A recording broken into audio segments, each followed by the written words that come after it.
Today we are checking in with our Mexican Fireleg Tarantula, also known as a Mexican rustleg.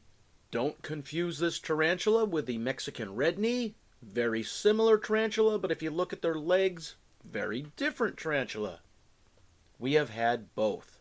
This is a terrestrial tarantula, which means he will spend most of his time down on the ground, but he is also a climber. The problem with terrestrial tarantulas that tend to be climbers is that they can fall and injure themselves. Yes, he can climb up the side of the tank. Yes, he can hang upside down on the lid of the tank, but that's not normally where he is. He's normally there on the ground. These are opportunistic burrowers. In other words, he will dig a den if he has to, but if he can find a den someone else has dug, or an old tin can, or a boot, or a shoe, or something to hide in, a cardboard box, he will make that his den. In this case, we have the half coconut shell. And if you look at the entrance of this coconut shell, it'll make you wonder how he can even get in and out of it, but he does.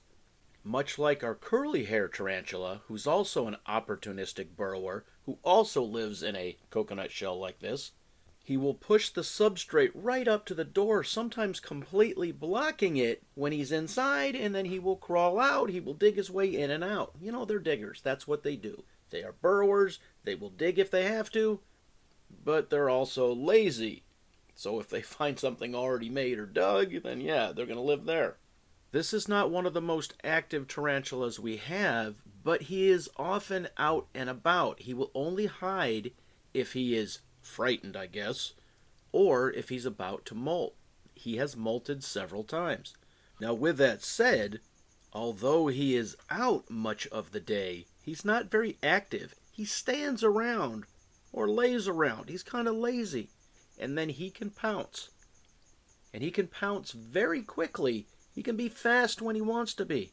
Much like a cat. If you're lazing around all day, you have that energy stored up for when you really need it. So yes, he's a cool-looking tarantula, but he's also pretty boring. As you can see in this video, he's not doing much of anything. But, you know, that's what he does. Leave your comments in the comment section. As always, thanks for watching.